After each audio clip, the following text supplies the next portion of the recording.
કેમ છો બાળકો? મજામાં છો ને? આપણે આને પહેલાં શીખ્યા હતા ABCD. પહેલાં ઊભી લાઈન, આડી લાઈન, ત્રાસી લાઈન, વળાંક એટલે સી આવડી જાય પછી આપણે A for apple, B for ball, C for cat, D for dog, E for elephant ને F for fish આટલું લખ્યું હતું. આશા હશે કે તમે પ્રેક્ટિસ કરી હશે આના ઉપર. હવે આપણે આગળ લખીશું. એમાં આવશે પહેલાં G for grapes. તો આજે મેં ડોટ કરીને રેડી રાખ્યું છે કારણ કે ડાયરેક્ટ ના આવડે તો પહેલાં ડોટ ઉપર ડ્રો કરવાનું છે પછી આપણે ડાયરેક્ટ લખવાનું છે. એટલે G for grapes એકદમ ધીરે ધીરે લખવાનું છે અને થોડો વળાંક આવતું જવાનું. અને આમાં પહેલાં શું આવશે? સી લખવાનો છે, પછી થોડું ઉપર જઈને ઊભી લાઈન કરવાની છે, પછી આડી લાઈન કરવાની છે, પછી આ જ્યાં વચ્ચે છે ને આ બે લાઈન એની વચ્ચે ત્રાસી લાઈન કરવાની છે. એટલે આપણો G for grapes રેડી. જો બીજી વાર જોવાનું છે. પહેલાં સી કરીશું, પછી ઉપર જઈશું થોડું, પછી આડી લાઈન, પછી ત્રાસી લાઈન વચ્ચે, પછી H for hand. એમાં પહેલાં ઊભી લાઈન, બીજી ઊભી લાઈન, વચ્ચે આડી લાઈન, ઊભી લાઈન, બીજી ઊભી લાઈન, વચ્ચે આડી લાઈન. H for hand. પછી I for આઈસ્ક્રીમમાં આડી લાઈન, ઊભી લાઈન, આડી લાઈન. આવું પણ કરી શકીએ. ઊભી લાઈન, ઊભી લાઈન, આડી લાઈન, આડી લાઈન, ઊભી લાઈન. એવી જ રીતે J for જ્યુસમાં આડી લાઈન, પછી ઊભી લાઈન, પછી આવી રીતે યુ ટાઈપ જેવું કરવાનું છે. યુ જેમ આપણે વળાંક શીખ્યા હતા ને, એક આ બાજુ અને આ બાજુ એવી રીતે વળાંક શીખ્યા હતા ને, એવી જ રીતે આમ નીચે પણ એક વળાંક કરી શકાય અને એક આમ ઉપર પણ વળાંક કરી શકાય. એટલે આને યુ પણ કહી શકાય અને વળાંક પણ કહી શકાય. બરાબર? એટલે G for જ્યુસ આવી રીતે લખાય. પછી હજુ એકવાર લખીએ. આડી લાઈન, પછી ઊભી લાઈન કરવાની છે, પછી યુ ટાઈપ કરવાનું છે. આમ યુ એટલે J for જ્યુસ તૈયાર. પછી K for કીવી આવશે આપણું. એમાં ઊભી લાઈન, પછી આ ધ્યાન રાખવાનું છે. આપણે આ ત્રાસી લાઈન આવડી તો જશે પણ થોડી વાંકી જશે કાં તો સીધી થઈ જશે. એટલે આમાં ખાસ ધ્યાન રાખવાનું છે. સૌથી પહેલાં ડોટથી શીખવાનું છે. એટલે ઊભી લાઈન તો આવડી જશે પણ આ ત્રાસી લાઈનમાં શું થશે? આમ થઈ જશે આમ. પણ આવું નથી કરવાનું, આ ખોટું છે.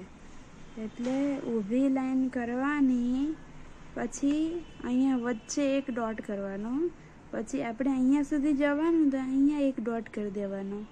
એટલે આપણે લાઈન સરસ બનશે. પછી એવી જ રીતે નીચે કરવું છે ને તો આ જે ડોટ કર્યું ને એને થોડી નીચે જવાનું, અહીંયા ડોટ કરવાનું. પછી આ નીચેની ત્રાસી લાઈન એટલે આપણે કે બરાબર થશે. બરાબર છે? હજુ એકવાર ઊભી લાઈન, પછી ત્રાસી લાઈન, ત્રાસી લાઈન. બરાબર? પછી L for લાયન. એમાં ઊભી લાઈન, આડી લાઈન. આ તો એકદમ સહેલું છે. ઊભી લાઈન, આડી લાઈન. બરાબર? હવે શું આવશે? M for monkey. એમાં ઊભી લાઈન, બીજી ઊભી લાઈન, પછી અંદર ત્રાસી લાઈન, બીજી ત્રાસી લાઈન. હવે જો ડાયરેક્ટ તમને આવી રીતે લખતા આવડશે નહીં, એટલે પહેલાં શું કરવાનું છે, પહેલાં અહીંયા ઊભી લાઈન કરવાની છે, પછી બાજુમાં એક ઊભી લાઈન કરવાની છે, પછી આ બંને જે લાઈન દોરી છે ને એનું વચ્ચે એક ડોટ કરવાનું આમ. પછી આ ત્રાસી લાઈન અહીંયાથી અહીંયા સુધી લાવવાની અને આ ઉપરથી નીચે આમ ત્રાસી લાઈન લાવવાની. એટલે એમ એકદમ સહેલો રીતે શીખવાડું છે, આવડી જશે, પ્રેક્ટિસ કરવી પડશે. એટલે એમ ફોર મંકી રેડી. હવે શું આવશે, એન ફોર નોઝ, ઊભી લાઈન, ત્રાસી લાઈન, ઉપર ત્રાસી લાઈન. આ જેમ એમમાં કર્યું ને એ રીતે એનમાં પણ કરવું પડશે, કારણ કે આ ત્રાસી લાઈન છે ને એ આપણી આડી ઉડી જાય. એટલે પહેલાં ઊભી લાઈન કરી દેવાની, એ આવડી જશે આપણને, બરાબર છે, સીધી. પછી આપણે જ્યાં સુધી જવાનું છે ને ત્યાં સુધી અહીંયા ડોટ કરી દેવાનો. પછી આ લાઈન છે ને આ ડોટ સુધી લાવવાનું, ત્રાસી અને એકદમ મસ્ત થશે. હવે જ્યાં આપણે ઉપર જવાનું ત્યાં એક ડોટ કરી દેવાનો. એટલે એન ફોર નોઝ આવી રીતે લખી દેવાનો, એન ફોર નોઝ. પછી ઓ ફોર ઓરેન્જ. આ તો સર્કલ છે, એ તો આવડી જશે, પણ ધીરે ધીરે કરવાનું છે. આમ કરીને આમ. O for orange, O for orange. Orange એટલે શું થાય, નારંગી. નારંગી કોને કોને ભાવે છે? ચાલો, G for grapes, H for hand, I for ice cream, J for juice, K for kiwi, L for lion, M for monkey, N for nose, O for orange. હવે આપણે આગળ શીખીશું, બરાબર છે. P for parrot. એમાં શું કરીશું, ઊભી લાઈન, પછી ઊંધો સી. P for parrot. પહેલા ઊભી લાઈન, પછી ઊંધો સી, અથવા ડી પણ કહેવાય, બરાબર. હવે શું આવશે, ક્યુ ફોર ક્વીન. એમાં પણ શું આવશે, પહેલા ગોળ અને વચ્ચે ત્રાસી લાઈન. ઓ ફોર ઓરેન્જ, જેમ ગોળ કર્યું હતું ને ઓ ફોર ઓરેન્જની જેમ, એવી રીતે આમાં પણ ગોળ આવશે અને વચ્ચે ત્રાસી લાઈન. Q for queen.